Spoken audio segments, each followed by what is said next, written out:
You know, I worked with a lot of photographers over the years, but I don't think I ever worked with someone quite so thoughtful as Chris was.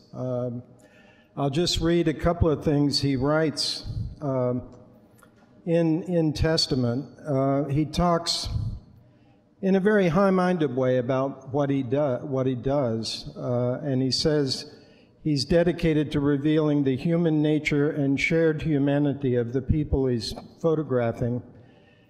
He says, we place these layers of culture and ethnicity on ourselves, and it really doesn't mean that much compared to the human experience.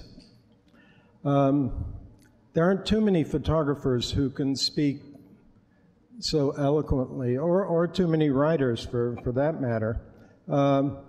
But I'll tell you, I just have a hard time you know, connecting that sort of high-minded purpose with the incredible, wrenching, stressful danger of being a war photographer. I mean, he also said some things like, he writes this after searching for some caves in Afghanistan with a army patrol, and spends a whole day clambering over these mountains looking for the caves, and they don't really find anything. And he sits down and writes, why am I here? How did this happen? And another time after a stint in Afghanistan, he writes, my trip is over for now. I've had enough. 2 months of uncertainty, near-death experiences, and grim scenes. How do photographers keep doing that kind of work? And clearly the long list of conflicts he covered, I don't know too many people who could compile a list like that. What do you say, Todd? I think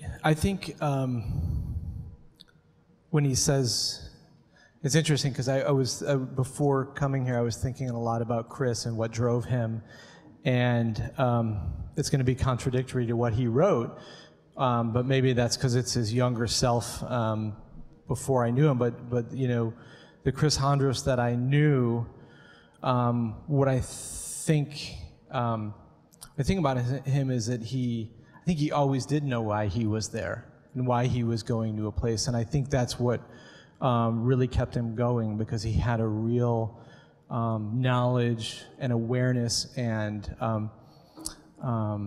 history about the place he was in, the place he was going to. I don't think he was just going to these places to put another notch in his belt. I don't think he was going there because everybody else was. I think he had a genuine curiosity in history, and I think he had a genuine curiosity about, you know, the how these places fit into that. And I think Libya would be no different from anywhere else. I think he also always took very good care of himself, and that's something that he would share with a lot of younger photographers, and I think even colleagues, this idea of keeping sane in these insane places. So he would always bring really beautiful music with him, which he mentions in some of his essays in the book, and kind of contemplate classical symphonies alongside war zones, and brought lots of different types of reading and books with him, because he really did want a home away from those things, and he knew that you're bringing all of that back with you, but how you bring it back is what can kind of keep you going back to those places. So I think he had a really beautiful way of kind of mixing his life in those places, and then coming home and having a really wonderful life back at home as well.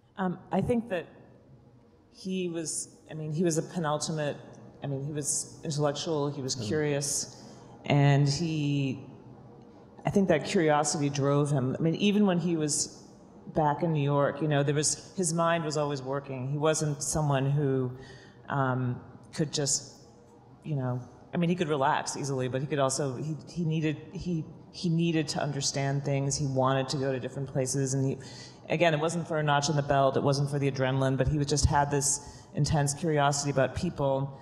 And one of the essays about the Humvees, he just keeps asking all these questions. What are these people doing? Are they on their way to school? You know, what are they going to do tonight? What are they going to buy?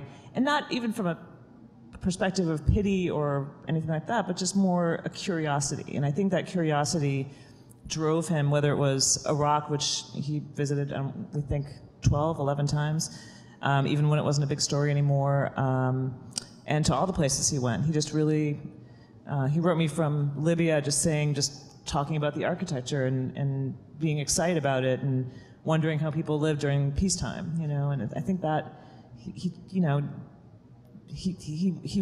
always wanted to understand, and it was really for him living, you know.